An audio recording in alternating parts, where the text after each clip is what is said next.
은혜 받으실 하나님 말씀은 다니엘서 1장 8절로 21절입니다. 구약성경 1231면에 있습니다. 한 번도 빠짐없이 우리 말씀 하나님의 거룩한 책입니다. 음성을 받들어 읽겠습니다. 오늘 말씀의 제목은 주보에 나와 있죠. 노젓지 말고 돛을 세워라. 노젓지 말고 돛을 세워라. 자, 이와 같은 제목으로 우리 함께 말씀을 상고하겠습니다. 로마가 기독교를 굉장히 많이 핍박을 했죠. 그러다가 313년에 콘스탄틴에 의해서 이 칙령을 통해서 여러분들 배웠던 밀라노 칙령을 통해서 로마가 기독교를 국교화했습니다. 그리고 나서 100년의 시간이 흘렀습니다. 로마가 이제 기독교를 받아들이고 황제로부터 일반 백성 시민들까지 다 예수 믿는 그런 나라가 변모가 된 거죠. 자, 그러면 우리가 상식적으로 생각하면은 이제 기독교 신앙을 가졌기 때문에 로마가 더 잘 돼야 되지 않겠습니까? 그런데 60년이 지나서 395년에 로마가 분열이 됩니다. 로마, 소로마 우리가 세계사 시간 배웠던 것처럼. 그리고 그 이후에 외세 끊임없는 침략, 특별히 게르만 민족과 고토족 침략으로 나라가 엄청 쇠퇴기에 들어가게 됩니다. 그 나라가 너무 어렵고 힘들어지니까 로마 안에서 사람들 안에 이런저런 불평들이 터져 나오기 시작했습니다. 어떤 이야기가 나왔냐면 아니 예수 믿기 전에는 우리 로마가 지중해 패권 국가였는데 이렇게 잘 나갔는데 오히려 기독교를 믿었더니 우리가 지금 쇠퇴해져 간다. 이게 어떻게 된 거냐? 그렇다면 이 진리가 잘못된 것 아니냐? 우리가 믿는 예수가 이거 잘못된 거 아니냐? 과거 우리가 신화에 우리의 전통 신앙 가지고 있을 때 이런 일이 없었다. 패권 국가였다.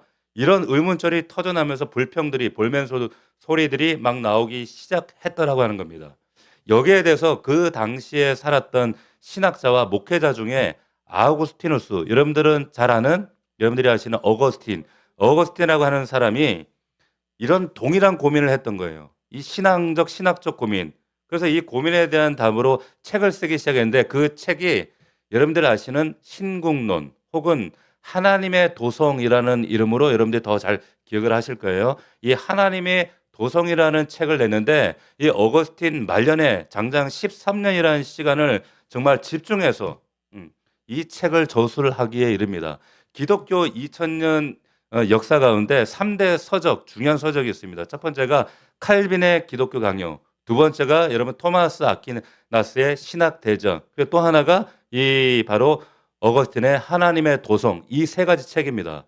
이 책인데 그만큼 엄청난 역작을 남기고 죽는 순간까지 이 책을 남기고 썼던 내용이 바로 이 하나님의 도성이라는 내용인데 그러면 이 하나님의 도성에서 이 어거스틴이 지금 변증하고자 했던 말하고자 했던 내용이 뭐냐라고 하는 거예요. 뭐냐? 세상에는 두 가지 나라가 있다라고 하는 겁니다. 근데 첫 번째 하나의 나라는 우리 눈에 보이는 유물론적이고 가시적인 세상적인 관점을 따라가는 이런 우리 눈에 보이는 이 세상적인 나라가 공중권세 사단이 지배하고 있는 이러한 나라가 있다. 또 하나 나라가 있는데 이 나라는 영적인 나라고 신령한 나라고 하나님이 지배하시는 하나님의 나라가 하나님의 도성이 있다라고 하는 얘기를 한 겁니다. 자, 그러면 우리는 어떤 나라를 택할 것인가, 붙잡을 것인가? 눈에 보이는 가시적인 이런 물리적인 나라가 아니라 하나님의 역사와 영적인 능력이 도도히 물결처럼 흐르는 이 하나님의 도성이 반드시 승리하기 때문에 이 나라를 붙들어야 된다. 그래서 이 어거스틴이 하나님의 도성에서 이 얘기를 역설을 한 거예요. 자, 그런데 이와 같은 신앙적 고민이 이 로마 시민들뿐만 아니라 이 당시 어거스틴뿐만 아니라 우리에게도 지금 현재도 있고 그리고 2500년 전 유대인들에게도 똑같은 고민이 있었습니다. 왜? 그 예수님 오시기 500년 전에 북이스라엘과 남유다가 남북으로 갈라지게 되죠. 그래서 어느 나라가 먼저 멸망을 하게 됩니까? 북이스라엘이 기원전 720년에 아수르라는 나라에 의해서 철저하게 질밥하게 됩니다. 그래서 우리 지금 금요일 날 열왕기하를 하고 있잖아요. 열왕기하 민수기 말씀 나누고 있는데 지독하게 하나님 말씀을 불순종하고 특별히 열왕기하 같은 말씀에 보면 하나님을 섬기는 하나님을 경외하는 왕이 단 한 사람도 일어나질 않아요. 철저하게 하나님 앞에 불순종을 합니다. 그러니까 이 북이스라엘은 망할 만하지. 자, 그러나 여러분 남유다는 남유다 백성들은 이런 생각을 가지고 있지 않았습니다. 왜 그러냐면 남유다 백성들은 지금 남유다에 예루살렘 성전이 있고 더군다나 자기들은 하나님의 선민이라고 하는 강한 철저한 이 의식을 가지고 있었기 때문에 하나님의 성전이 있고 우리가 하나님의 백성들인데 그러면 이 나라가 하나님의 나라인데 어떻게 하나님의 나라가 망할 수 있느냐? 이건 말이 되지 않는다. 다시 말하면 눈에 보이는 이스라엘의 나라라고 하는 국가와 보이지 않는 하나님의 나라를 일치하게 생각했다라고 하는 겁니다. 그러니까 아니 우리가 하나님 나라고 우리가 그 백성들인데 어떻게 하나님 성전도 여기 있는데 이 나라 절대로 안 망한다. 절대로 그런 일이 있을 수 없다. 이런 얘기를 했다라는 거예요. 그런 의식이 철저했다는 거죠. 그런데 그 당시에 그래서 예레미야나 에스겔 당시에 거짓 선지자들이 뭐라고 했냐면 너희들 그 땅으로 살면 망한다. 진짜 선지자들은 그렇게 외치는데 가짜 선지자들은 뭐라고 하냐면 평강하다, 평강하다. 자, 이 성전 절대 망하지 않는다. 택한 백성 망하지 않는다. 밖에 비록 이 바벨론이 저렇게 진을 치고 있다 할지라도 하나님의 백성 이 나라는 결단코 망하지 않는다. 이 성을 지켜주실 것이다. 이런 얘기를 하더라는 거예요. 거짓 선지자들이. 그런데 그 이스라엘이 남유다가 망했습니까? 안 망했습니까?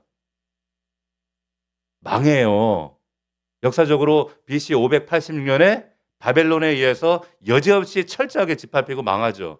예레미야가 뭐라고 했냐면 너희들 반항하지 마라. 이거 하나님 심판이다. 경고했지 않느냐. 빨리 바벨론이란 나라에 항복해라. 항복하면 너희들이 포로로 끌려가지만 거기서 70년 처참하게 포로 생활 너희들 죄값이다. 당하는 거지만 거기서 너희 살아남을 수 있다. 그러니까 반항하지 말고 왕이시여 시드기야 왕이여 항복합시다. 항복해야 합니다. 그런데 안 듣는 거예요. 야 어떻게 하나님 나라가 망하냐? 하나님 백성이 어떻게 굴복하냐 이방인한테. 그러면서 강경파들이 철저하게 저항을 했다라는 거예요. 그래서 결국에 아시는 것처럼 유대 마지막 시드기야 왕이 어떻게 됩니까? 두 눈이 뽑히고 자기 눈앞에서 자기 아들들이 다 처참하게 죽임을 당하고 백성들 귀족 왕족들이 다 포로로 끌려가게 됩니다.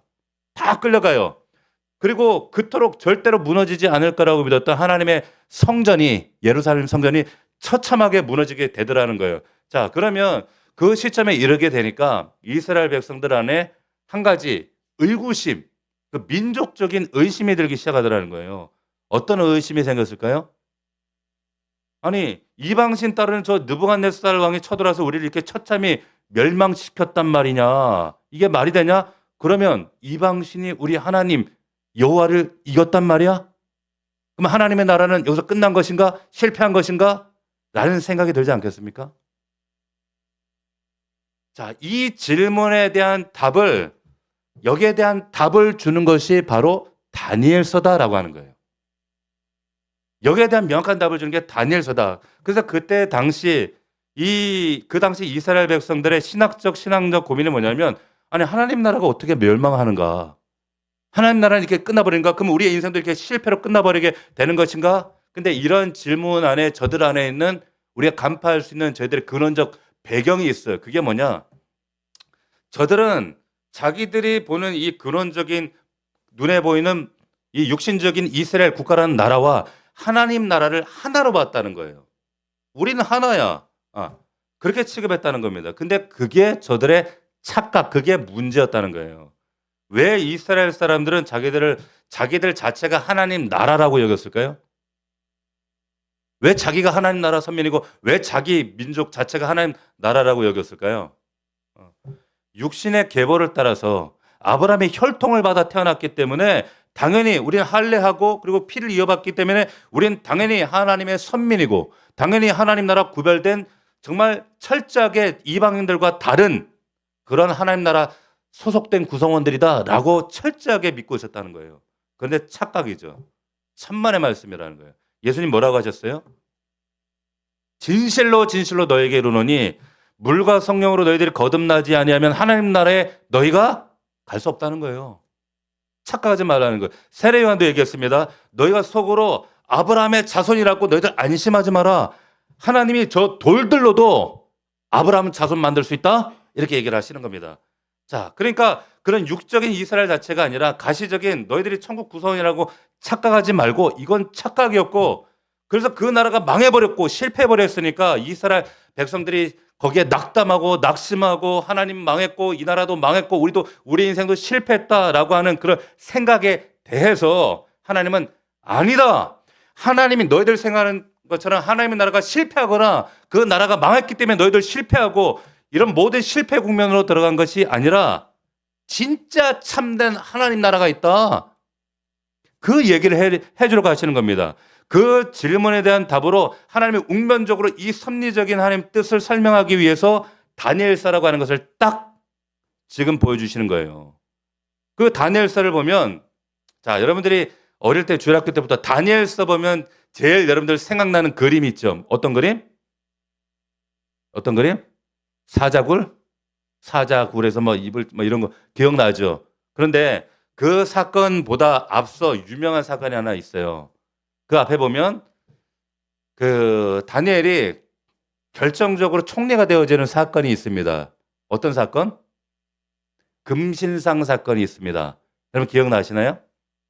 자, 다니엘이 총리가 되게 되는 결정적인 한 사건이 발생하는데 누가 꿈을 꿨어요? 누가? 느부갓네살 왕이 어느 날 바로처럼 꿈을 꿨단 말이에요. 근데 꿈을 꾸고 나서 너무 꿈이 이상해서 잠자리가 뒤숭숭하고 벌떡 일어나가지고 바벨론의 술객과 박사들을 다 불러 모았어요. 그러면 박사들한테 이렇게 얘기했습니다. 내가 이러이러한 꿈을 꿨으니까 너희들이 해석을 해봐라 라고 얘기를 하지 않았어요. 바로는 그렇게 했어요. 근데 느부갓네살은 뭐라고 얘기를 했냐면 내가 무슨 꿈을 꿨는데 그 무슨 꿈 꿨는지 맞춰봐. 그리고 해석도 가져와. 이렇게 얘기를 한 겁니다. 그렇게 얘기했더니 박사들이 술객들이 뭐라고 얘기합니까? 왕이시여 이런 경우는 이거 지금까지 없었습니다. 이건 말도 안 됩니다. 역대 어떤 왕도 우리에게 이런 거 요구한 적이 없고 이건 법도에 어긋납니다. 이건 이러시면 안 됩니다. 이건 신들만 할 수 있는 영역입니다. 그러면서 막 이거 다시 말하면 왕이 지금 도를 넘었다는 얘기하는 거예요.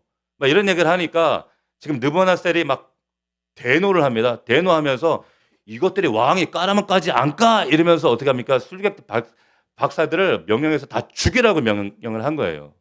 자, 이 명령이 이제 시위대장 다니엘에게 들어갑니다. 다니엘이 왕 앞에 나아가요. 나아가서 다니엘이 뭐라고 하냐면 왕이시여 제게 말미 시간을 주시면 제가 당신이 꿈이 어떤 꿈을 꿨는지 그리고 그 답의 해석 답이 무엇인지를 제가 받아서 당신에게 알려드리겠습니다. 기한을 주십시오. 기다려 주십시오. 얘기를 하는 거예요. 그랬더니 참았어요. 느부갓네살 왕이. 자, 그리고 다니엘이 가서 뭘 했습니까? 친구들을 불러 모았어요. 친구들을 부활러놓고 사정 얘기를 다 합니다. 전후 사정을 얘기하고 다 같이 중보 기도를 합니다.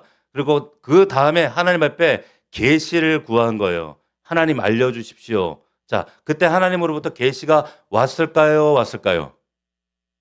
왔죠. 아니면 다니엘서 얘기가 되겠어요? 계시가 딱 내린 거예요. 계시가 다니엘이 딱 받고 나서 너무 감사해가지고 느부갓네살 왕 앞에 그 느부갓네살 머릿속에 집어넣었던 그 꿈을 그대로 머릿속에 재현되고 해석까지 쫙 완벽하게 되는 거예요.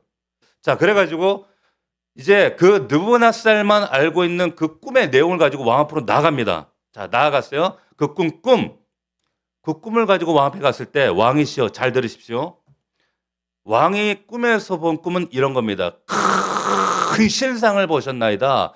두렵고 어미로운 큰 신상이 있는데 그 신상의 모양은 이러합니다. 지금 다니엘서 2장으로 가는 거예요. 그 꿈에 보면 큰 신상이 머리는 황금입니다. 그리고 어깨로부터 가슴은 은입니다. 자, 금, 은이 나왔으면 그 다음 뭐겠어요? 동이 나와 있죠. 자, 배로부터 허리부터 허벅지까지는 저까지는 이제 동입니다. 그리고 이제 그 아래로 이제 철이 나오고 철과 진흙이 섞인 이제 다리가 이렇게 이어집니다. 하면서 큰 신상. 자, 전에 제가 한번 설교할 때 이 그림을 보여드린 적이 있는데 집에 가서 여러분 구글에 다니엘의 금신상 치면은 쫙 나옵니다. 이게 세계사 역사 시간에도 아주 중요한 그림이죠. 자, 이 그림을 딱 보여주는 거예요. 자, 그러면서 이 신상의 왕을 보셨는데 이 신상이 서 있는데 갑자기 어디서 사람이 손대지 아니한 뜨지 않은 돌이 갑자기 날라와 가지고 이 신상 다리를 팍 막 치는데 갑자기 신상이 박살이 나가지고 초자연적인 돌이 어디서 날라온지 모르겠는데 그 돌이 날라와서 이 신상을 무너뜨렸는데 이 신상은 하루아침에 가루가 돼버리고 그 신상을 내리쳤던 돌은 태산을 이루어서 영원한 나라가 되었습니다 라고 얘기를 하는 거예요. 자, 느부갓네살 왕이 깜짝 놀라죠. 자기가 꾼 꿈을 그대로 재현을 하니까 왕이시여 그러면서 해석도 드리겠나이다. 꿈에서 본 그 신상은 세상에 앞으로 되어질 나라들 이야기입니다. 왕은 세상 모든 나라의 머리십니다. 황금입니다. 황금 금신상의 머리를 얘기하는 거예요. 바벨론이 머리다 이거예요. 그 다음에 그 황금 다음에 바벨론 황금 밑에 메대와 바사라는 나라, 우리가 세계사 시간에 배웠던 페르시아라는 나라가 일어나게 됩니다. 그리고 그 다음에 알렉산더 대왕이라고 하는 왕이 일어나서 이제 헬라 제국이 일어나고 그리고 철이라고 하는 로마 제국이 일어납니다. 이런 것들을 술술술 얘기하는 거예요. 자, 이런 얘기들 쭉 하니까 여러분은 어때요? 여러분들 미래를 눈앞에서 이렇게 앞으로 우리나라 되어질 일을 이렇게 얘기한다면 여러분들 어때요? 여러분들 지금 뭐 이게 뭔 얘기인가, 다니엘이 이런 얘기 있었지 그런가 보다 하지만 깜짝 놀라야 되는 거예요. 소름 돋아야 된단 말이에요. 느부갓네살 왕도 소름이 돌아버렸단 말이에요. 실제로 여러분 이 꿈이 역사가 페르시아가 그리고 헬라 제국이 일어나기 전에 이 예언의 말씀이 그대로 재현되어지잖아요.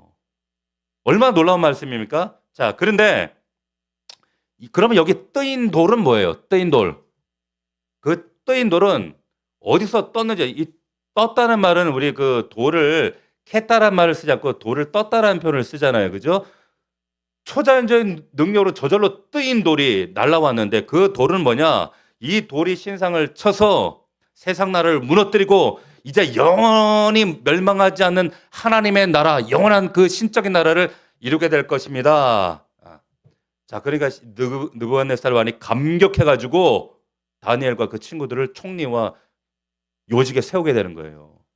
이게 다니엘서의 얘기였죠. 자, 그러면 보세요. 이 꿈 자체가 보여주고 있는 것, 여러분들이 주일학교 때부터 들었던 설교나 이런 얘기를 들으면 어떤 거예요?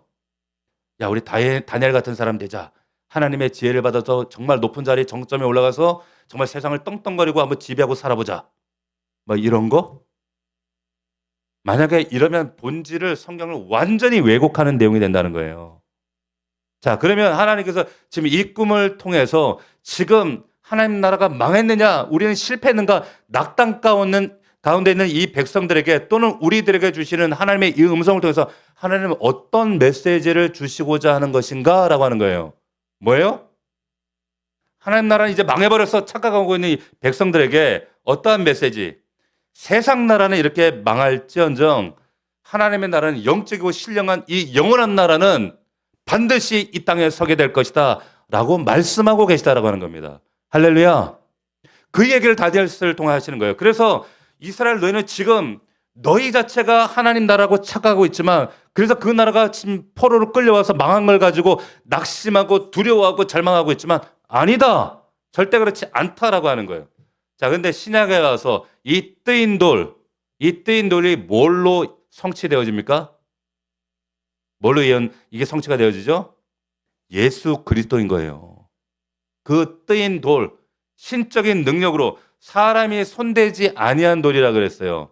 사람이 어떤 씨와 능력으로 이 땅에 온 것이 아니라 하나님의 초자연적인 능력으로 이 땅에 오신 예수 그리스도, 그 돌이, 사람들이 버린 모퉁이의 돌이 이 세상의 신상 로마를 무너뜨리고 새롭게 영원한 하나님 나라를 세우는 그 장본인이 누구다? 예수 그리스도라고 얘기하시는 거예요. 예수 그리스도.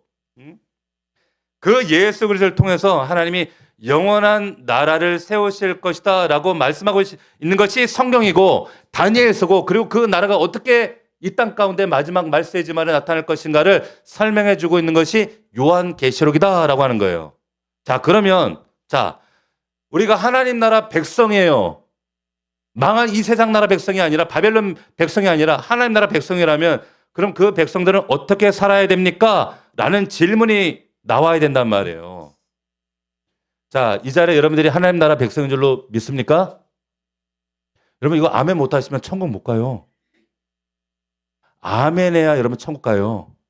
자, 여러분들이 왕 같은 제사장이요 하나님 백성이다 얘기를 우리가 배웠단 말이에요. 그러면 하나님 나라 백성인데 사는 곳은 세상이에요. 바로 바벨론이에요. 그 바벨론 한가운데서 이스라엘 백성들을 낙심하고 있는 우리들의 모습일진데, 그러면 우리는 이 땅 가운데서 어떻게 살아야 되는가? 이스라엘에게 그 우리의 삶의 모습을 웅변적으로 섭리적으로 지금 설명하고 있는 것이 바로 다니엘 쓰고 그 롤모델로 세운 게 누구다? 다니엘이다라고 하는 겁니다. 다니엘. 자, 그렇다면 성경에서 바벨론이라는 것은 뭐냐? 요한계시록이나 다니엘에서 말하는 바벨론은 뭐다? 세상을 말하는 거예요. 세상을 작동하고 총칭하는 모든 체계, 가치관과 세계관과 모든 것들을 작동시켜 우리가 지금 발딛고 살아가는 이 세상을 성경은 바벨론이다라고 얘기를 한다는 겁니다. 그러면 우리가 여기서 다시 한번 집중해서 봐야 되는 건 뭐냐면, 이 세상 바벨론 느부갓네살 왕을 비롯해서 이 세상의 지도자들이 하나님 백성들을 어떻게 공략하고 있는가 살펴봐야 된다는 거예요. 자, 그래서 1장 3절을 다시 보십시오. 1장 3절 보시면, 왕이 환관장 아스부나스에게 말하여 이스라엘 자손 중에서 왕족과 귀족 몇 사람 곧 흠이 없고 용모가 아름다우며 모든 지혜를 통찰하며 지식에 통달하며 학문에 익숙하며 왕궁에 설만한, 근데 소년을 데려오라 그랬어요.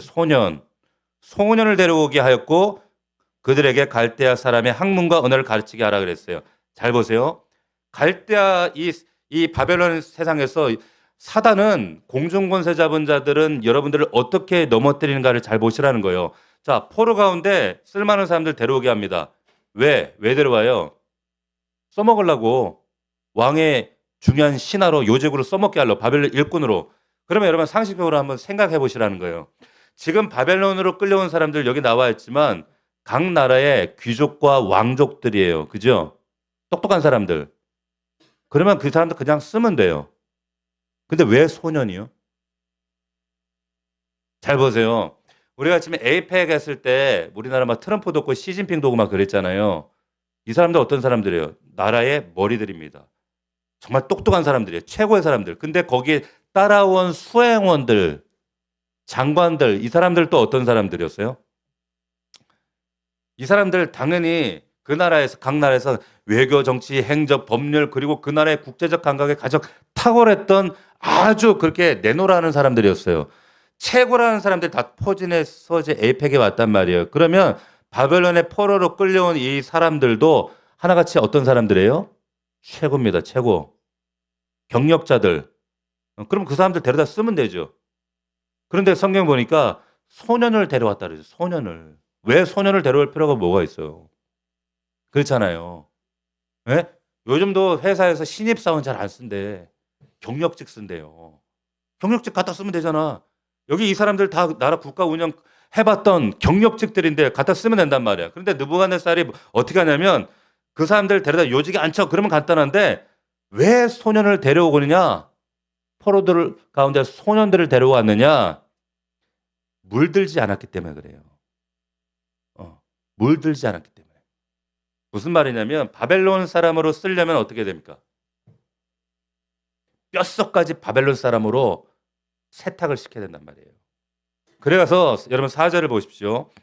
곧 흠이 없고 용모가 아름다운 모든 지혜를 통찰하며 지식에 통달하며 학문에 익숙해 왕국에 살만한 소년을 데려오는데 이들에게 갈대아 사람의 학문과 언어를 가르쳤다는 거예요. 갈대아사 바벨론의 학문과 언어. 학문이라는 것은 굉장히 중요하죠. 어릴 때부터 소년들에게 뼛속같이 어떤 학문을 집어넣냐에 따라서 그 사람의 세계관과 가치관과 살아가는 방식이 달라지더라는 거예요. 그래서 모태신앙이 중요한 겁니다. 뼛속같이 넣는 거예요. 뼛속같이 반복적으로 말씀을 암송시키고 말씀이 체화될 수 있도록, 그래서 근본적인 세계관을 만들어버리는 겁니다. 그런데 그보다 더 중요한 게 있죠. 거기서 만족하면 안 되죠. 하나님을 인격적으로 만나야 되는 거예요. 만나서 그렇게 나아가야지만이 정말 거듭난 인생, 하나님의 사람이 되는 거죠. 근데 이 학문을 집어넣었다는 거예요. 근데 학문보다 더 심한 게 뭔가 언어입니다. 언어. 일제시대 때 우리 언어를 다 바꿔버리잖아요. 그죠? 그래서 우리 지금도 우리 일제 잔재 많이 써요. 뭐 빠게스, 덴뿌라, 노가다, 뭐 스라시, 뭐라 그래 뭐 그런 거 스바라시 뭐 이런 거 다 일본 말인 거 아시죠? 이런 것들 우리 일상에 이런 쓰는 말들이 일본 잔재가 남아 있단 말이에요. 우리 제가 아는 권사님은 일본어를 그렇게 잘하더라고. 어떻게 그렇게 잘하시냐 그랬더니 난 교포인 줄 알았어요. 그랬더니 일본 그 해방 말미에 일본 우리 그 학교를 다녀 가지고 일본어를 배워 가지고 일본 이름도 요코상 일본 이름이 있더라고. 그런 거예요. 왜 그러냐면 한국 백성 정체성으로 개조시켜 버린 거예요. 개조시키는 겁니다. 그래서 학문과 언어로 바꾸는 거예요. 근데 더 나아가서 보세요. 5절 보시면 왕이 지정하여 그들에게 왕의 음식과 그가 마시는 포도주의 날마다 쓸 것을 줬다는 거예요. 그래서 왕이 지정한 거 먹는다는 거 이게 무슨 말일까요? 솔직히 다니엘이 아무거나 먹어도 상관없잖아요. 뭐 다니엘이라고 특별해가지고 꼭 이스라엘 사람만 자기만 수입하다 먹었나? 아니거든. 바벨론 사람 먹으면 뭐 어때?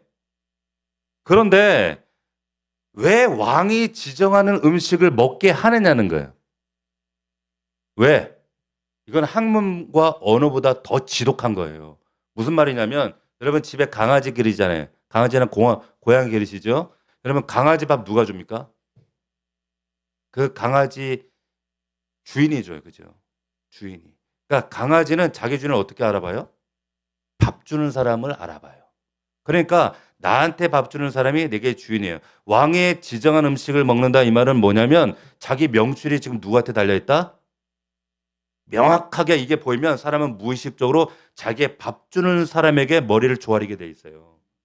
무의식적으로 그 사람을 내가 주인으로. 그러니까 느부갓네살이 왜 이 왕이 지정한 음식을 계속 반복적으로 이걸 의도하는 이유는 뭐냐? 네 목숨줄 누가 쥐고 있는지 알겠지. 예? 너 살게 하는 존재가 누군지 알겠지? 바로 누구다? 나다 이거야 나다. 나니까 이걸 계속 주입하는 거예요. 그런데 그게 바로 왕이 지정한 음식이라는 거예요. 근데 다니엘이 그걸 먹지 않겠다는 거예요. 환관장에게 난 채소 먹겠다는 거예요. 저항하더라는 거예요. 저항. 왜? 왜요? 여러분 잘 들으세요. 날 살게 하시는 분이 바벨론 저 세상에 느부갓네살 왕이 아니라 누구다? 누구다? 하나님이시다라고 하는 거예요. 그 고백으로 거부하는 거예요. 저항하는 거예요. 자, 또 무슨 얘기를 하는가? 여러분 7절 한번 보십시오. 환관장이 그들의 이름을 고쳐 다니엘은 벨드사살이라고 하나냐 사드락 메삭 아벳느고 이렇게 바꿔버리는 거예요. 이름을. 자, 이게 창시 계명이에요. 소위 말하는. 자, 그 존재 정체성을 바꿔버리겠다는 거예요. 여러분 요즘에는 뭐 이름도 뭐 하나씩 한두 개씩 더 있대. 부캐 이래가지고 부캐라고 이름을 하나씩 더 가지고 있더라고. 그게 유행이에요. 너 이름 뭐니? 그랬더니 저는 샘이래. 조나단이래. 그런 거 아니에요. 뭐냐면 여기 나오는 벨드사살이라는 이름은 바벨론 신들 거기서 따다 갖다 붙인 겁니다.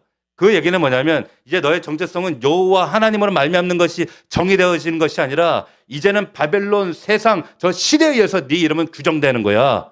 너의 정체성을 다시 말하면 뭐예요? 세탁해버리겠다 이거예요.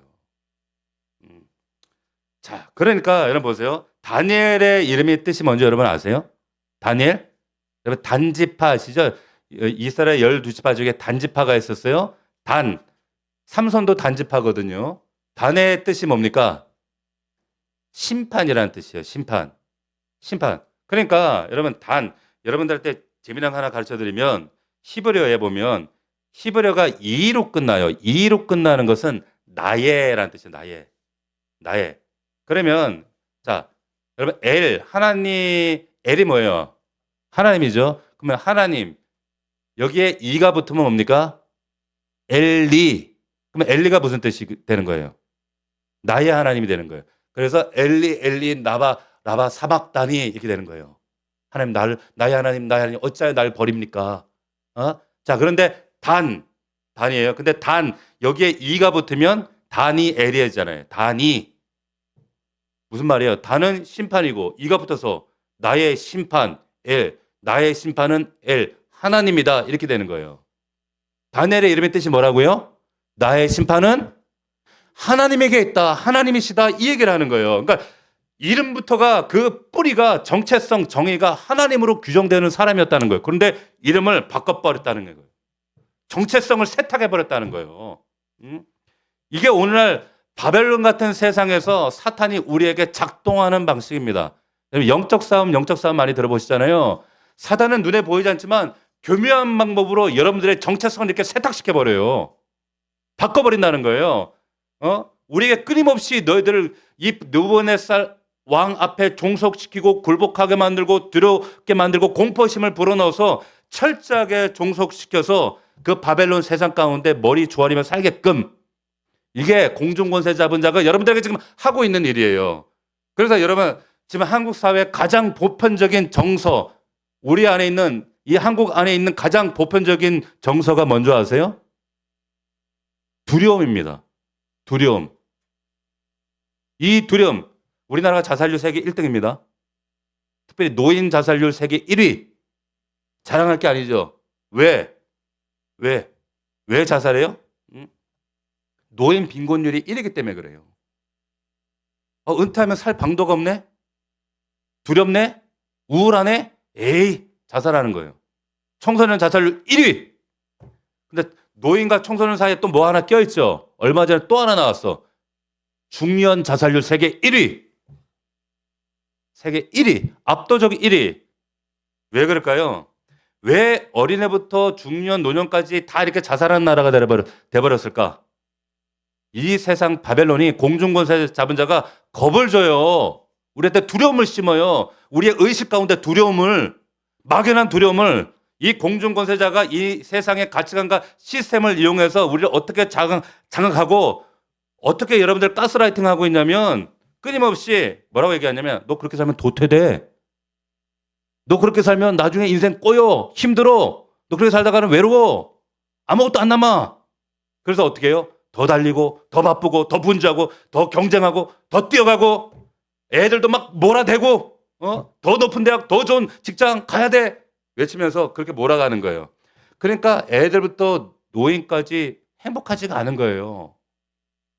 세상이 그래서가 아닙니다. 이 바벨론 같은 세상에, 지금 예전의 바벨론과 오늘날의 이 땅의 상징적 이 세상 바벨론이 똑같아요. 공중권세 잡은 자가 그렇게 여러분들을 노력하고 있다는 걸 하는 거예요.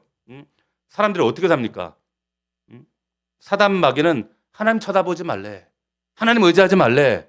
야, 하나님 쳐다보지 말고 네 손으로 하루라도 더 열심히 뛰어야지. 네 발로 더 달려야지. 뭔 하나님이야, 하나님은. 그 얘기를 하는 겁니다. 그런데 다니엘은 저항하고 있다는 거예요. 싸웠다는 거예요. 그렇게 하지 않겠다는 거예요. 어떻게 해야 되는가? 그럼 지금부터 얘기를 잘 들으세요. 그럼 오늘날 우리는 다니엘처럼 살아야 할 텐데 우리는 어떻게 해야 되는가? 다니엘서를 보면 꼭 설교를 이렇게 해. 주일학교 때부터 다니엘같이 하나님 지혜 받아가지고 정말 출세해가지고 세상 정점에 높은 데 올라가가지고 세상을 다스리면 하나님 영광도 받으시고 좋잖아. 이런 식으로 다니엘서를 가르치는 거예요. 이렇게 왜곡하면 또 비슷하게 또 우리도 하나님 우리 지혜 주셔가지고 저 좀 직장에서 좀 잘나게 해주셔가지고 떵떵거리게 하면 세상 사람들 부러워하면서 영광 돌리고 좋잖아요. 여러분, 이러면 성경을 너무 유치한 책으로 만들어버리는 거예요. 여러분, 그런 거는 불교에도 있어요. 불교도 108배고 연불드리고 법당에다 기와장에다 자기 이름 써서 올리면, 기와장에 왜 이름 올리는 줄 아시죠? 그럼 자녀들이 잘 풀린대. 연등 올리는 것도 다 그런 거 아니에요. 그런 거하고 뭐가 다를 바가 있어요. 보세요. 우리는 세상과는 다른 방식이라는 걸 선포해야 되는 거예요. 다르다는 거. 자, 여러분들이 결론적으로 얘기하면 여러분들이 뭘 보여주셔야 돼, 어떻게 사는 모습을 보여주셔야 되는가, 세상과 우리가 사는 방식이 다르다는 것을 세상에게 보여주셔야 된다는 거예요. 어떻게? 자, 세상에서는 내가 어떻게든 성공해서 하나님 영광 받으소서, 그리고 세상에서 뭔가 영광이 드러나고 뭐 잘나고, 그런 것이 아니라, 이런 얘기를 들려주는 게 다니엘서가 아니라, 자, 세상 바벨론 방식대로 안 사는데 세상이 사는 것처럼 환관장이 야 너희들 이거 먹어야 되는데 저 안 먹겠습니다 거부했던 것처럼 바벨론 세상 방식으로 안 사는데, 그런데도 너에게는 하나님의 특별한 보호하심과 도우심이 있구나 라고 하는 걸 여러분들이 보여주셔야 된다는 겁니다. 이게 그리스도인인 줄로 믿습니다. 이 싸움을 위해서 우리가 교회에 와서 말씀 붙들고 기도하고 하나님께 영권을 구하는 거예요. 능력을 구하는 거예요. 그래서 다니엘이 환관장에게 부탁한 게 뭐냐면 나 채식 주십시오. 테스트해보라는 거예요. 저항을 하는 겁니다. 채식 줘서 만약에 내가 쇠하지 않으면 그대로 주십시오. 상식적으로는 말이 안 되잖아요. 단백질을 먹어야지 풀만 먹고 어떻게. 목사님 그래도 요즘에 뭐 디톡스 채소 많이 먹던데요. 그 말이 아니잖아요. 이건 상식적으로 말이 안 되는 거예요. 그런데 해보니까 바벨론 방식이 아니라 하나님 방식으로 했더니 돼요 안 돼요? 돼요 안 돼요? 된단 말이에요. 하나님 방식으로 살아내도. 그렇게 하려고 그리스도인들 예수 믿는 사람들 구별하신 거 아니에요. 그래서 이 말씀을 주시는 거예요. 다니엘서를. 여러분 보세요. 제가 목회를 한때 하다가 도저히 이 땅에서 목회는 나 아닌 것 같아. 나 선교가 할 거야. 그리고 기도원에 가서 제가 금식 기도하던 때가 있었습니다. 근데 하나님 갑자기 기도하는 중에 하나님 스톱하시면서 근데 갑자기 하나님 트셨어요. 제 길을. 싫었어요. 너무너무 싫었어.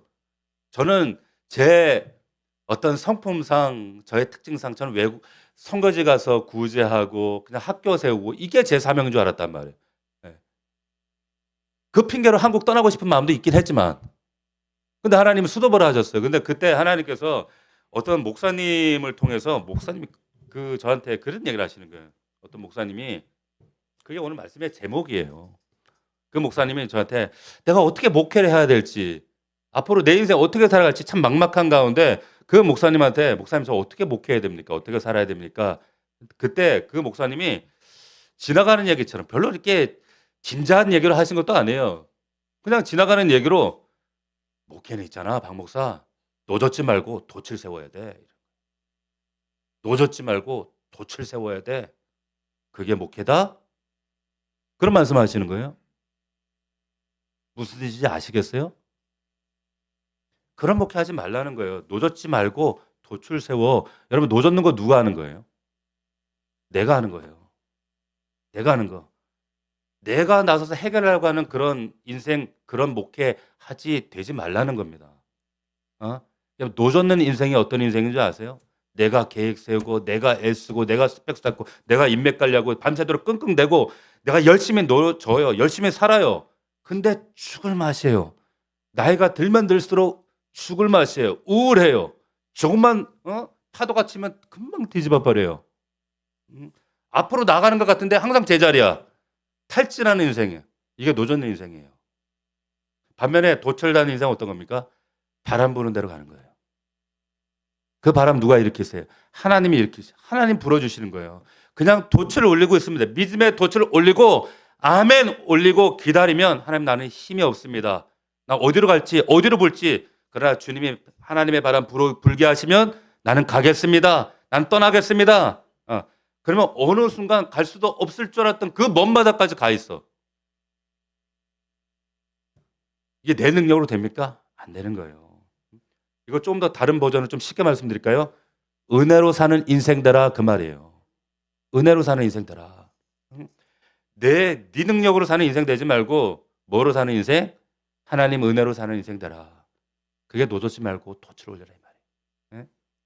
여러분 다니엘서가 여러분들에게 보여준 건 뭐냐면 야 다니엘이 지혜도 많고 야 대단한 사람이었다 이 얘기 하고 싶으신 게 아니라 너 노젓는 인생 되지 말고 돛으로 사는 인생 바벨론 방식으로 사는 인생이 아니라 정말 하나님 방식으로 살 때 살아낼 수 있다는 걸 보여주는 인생 되라. 그 바벨론 한가운데서 정말 바벨론 한가운데서 하나님의 사람인 걸 외치는 그런 인생이 있다는 것을 너의 삶으로 보여줘라. 이 얘기를 하시는 겁니다. 할렐루야. 여러분들이 보여주십시오. 더 넘치는 교회 성도들이 보여주셔야 된다는 거예요. 그걸 보여주는 삶이야말로 하나님의 부름받은 자의 삶을 살아내시는 겁니다. 할렐루야. 그게 우리가 믿는 신앙이에요. 이 땅에서 조금 더 잘 내 형편 피고 돈 좀 더 벌고 자식들 좀 나아지고 이건 복음 아니에요. 바벨론 같은 세상에서 정말 우리가 발 딛고 살아가는 이 바벨론 같은 깜깜한 암울한 세상이지만 영원한 하나님 나라가 도도하게 흐르고 있습니다. 이 세상 가운데서 여러분이 노젓는 것이 아니라 하나님의 돛을 높이 세워서 담대하게 승리하는 저와 여러분들 되기를 주의 이름으로 축원합니다. 축복합니다. 기도하겠습니다. 제가 기도하겠습니다. 하나님 아버지, 오늘 말씀을 통해서 우리가 발딛고 살아가는 이 세상이 전부가 아니라 보이지 않지만 도도하게 지금도 흐르는 영원한 하나님 나라가 반드시 승리한다는 사실을 깨닫게 하시니 감사함을 드립니다. 하나님, 세상은 끊임없이 우리에게 가스라이팅하면서 더 바쁘게 치열하게 노절하고 우리를 속이지만, 몰아세우지만 남들보다 더 뒤처질까 봐 두려워하며 내 힘으로 내 인생의 노를 젓느라 탈진해버린 우리의 모습, 아버지 하나님 불쌍히 여겨 주시옵소서. 이제는 내 능력과 인맥이란 노를 내려놓고 믿음의 돛을 올리길 원합니다. 우리의 삶에 성령의 바람을 불게 하셔서 내 힘으로 살아갈 수 없는, 나아갈 수 없는 이 바벨론 세상 가운데 오직 예수의 바람으로 살아가는 은혜의 인생 될 수 있도록 역사하여 주시옵소서. 바벨론 한복판에서 이 세상, 이 바벨론 한가운데서 우리의 이름과 정체성을 지켰던 하나님 다니엘처럼 세상이 주는 안락함과 가치관에 판몰되지 않게 도와주시옵시고, 아버지 하나님, 이 세상의 정점에서 성공하는 그런 인생을 추구하는 것이 아니라 세상과는 다른, 바벨론과 다른 하나님의 방식으로 살아낼 때에 아버지 하나님, 우리에게 먹이시고 입히시는 그 하나님의 살아계심을 체험하는, 그리고 그 하나님을 증거하는 다니엘 같은 우리 주의 종들 될 수 있도록 역사하여 주시옵소서. 우리의 영원한 뜨인돌 되신 예수 그리스도의 이름으로 기도 올리옵나이다. 아멘.